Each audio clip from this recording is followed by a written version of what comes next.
Salut les amis, moi c'est Mochi. Bienvenue sur la chaîne Parlons Manga. Dans cette vidéo, je vais vous parler de mes dernières lectures.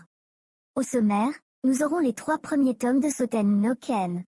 Je vais aussi vous parler d'un manga du même auteur, avec les tomes 2 et 3 de Hokuto no Ken. Pour la série suivante dont je vais vous parler, il s'agit d'un auteur très connu dans le manga. Il compte plusieurs chefs-d'œuvre à son palmarès, mais ici on va parler de sa dernière œuvre en cours, Asadora, de Naoki Urasawa, avec la lecture des 6 tomes sortis à ce jour en France. Ensuite, je vais vous présenter un manga qui a déjà fait ses preuves, mais qui est en réédition chez Panini. Il s'agit de la Perfect Edition de City Hunter, avec un bilan lecture du tome 2 et 3. Enfin pour finir avec ce bilan lecture, je vais vous parler du premier tome de Gannibal. Alors installe-toi tranquille pendant le générique, je t'emmène dans mes lectures actuelles.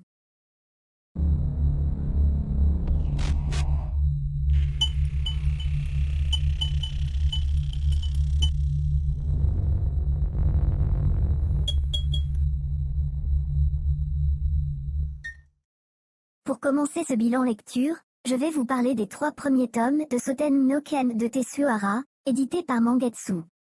Soten no Ken est édité pour la première fois au Japon en 2001. C'est en 2004 que Panini nous édite ce manga en France, avec une intégrale de 22 tomes. Puis c'est en 2021 que Mangetsu nous sort une réédition. Pour ce qui est de l'histoire, faisons un petit synopsis. 1932, Shanghai, la ville est aux mains de la pègre, et le théâtre d'un affrontement entre le syndicat de Jade et l'union du pavot sanglant, qui se disputent chèrement ce territoire sans foi ni loi. 3 ans plus tard, cette rivalité garante d'un semblant d'équilibre n'est plus qu'un lointain souvenir, et Shanghai a définitivement sombré dans le chaos. Mais tout va basculer lorsque Kenshiro Kazumi reçoit au Japon la visite d'un ancien membre du syndicat de Jade, venu lui apporter une terrible nouvelle.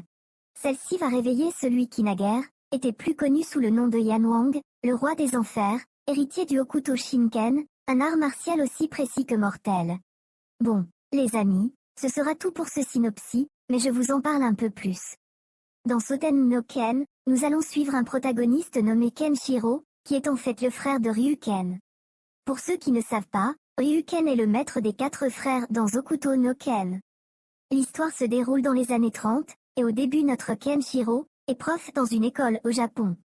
Il va très vite recevoir la visite d'un ami venu de Shanghai, qui va lui apprendre des choses terribles sur ses anciens compagnons. C'est là que Kenshiro décide de revenir à Shanghai, pour leur venir en aide. Eh bien les amis, je vais pas vous en parler plus pour ne pas spoil, mais si vous aimez l'univers de Hokuto no Ken, je vous conseille fortement ce préquel. Quant au dessin, on connaît tous la patte graphique de cet auteur, et c'est vraiment excellent. Bon, les amis, on continue ce bilan lecture? Alors c'est parti, passons à la suite. On continue ce bilan lecture, avec les tomes 2 et 3 de Hokuto no Ken. Hokuto no Ken est en fait l'idée originale de l'auteur pour l'histoire du Hokuto. Dans ces 2 tomes, nous avons Kenshiro qui continue son périple, allant de village en village, et finit par tomber sur un autre pratiquant d'art martial, nommé le Nanto. Le Nanto Seiken est un art martial qui est l'opposé du Hokuto Shinken.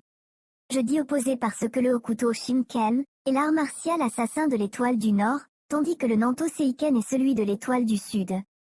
Pour ceux qui connaissent, vous savez très bien de quoi je parle.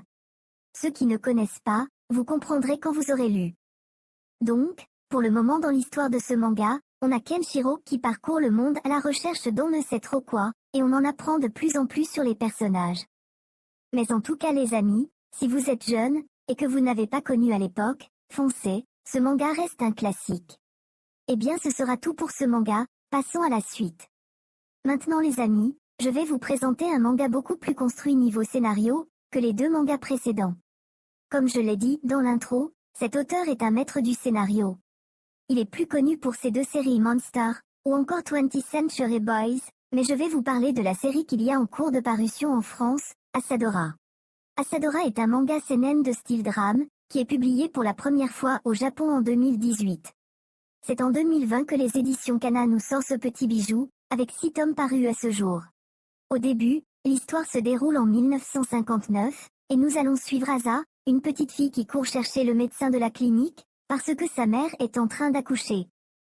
Mais comme un typhon se prépare, et des pluies torrentielles font rage, le médecin décide de prêter à Asa une blouse de la clinique afin de se couvrir, vu la pluie et le vent. Les voilà enfin partis tous deux, rejoindre la mère de Asa, mais le médecin se rend sur place en vélo, tandis que Asa repart les rejoindre à pied. Mais en chemin Asa va se faire kidnapper par un homme qui pensait qu'elle était la fille du médecin, parce qu'Asa porte sur elle la blouse de la clinique. À partir de là les amis, je ne vais pas vous en dire plus pour ne pas vous spoil. Mais avec des personnages attachants et bien construits, un scénario qui nous tient en haleine, un dessin plutôt beau, et un découpage de planches qui rend la lecture très agréable, Asadora est un de mes coups de cœur de mes lectures du moment.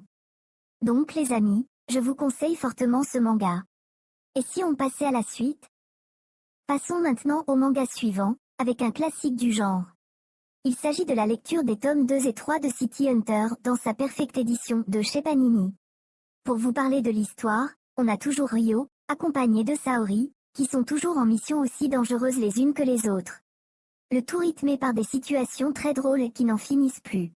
Je vais pas en dire plus sur ce classique, mais si vous connaissez pas, allez-y sans hésiter, faut rire garanti. On arrive au dernier manga de cette vidéo les amis, et il s'agit d'une série qui est actuellement en cours, avec 11 tomes sortis à ce jour, pour une série qui sera en 13 tomes. Les amis, je vais vous parler de Gannibal, édité par Mehan.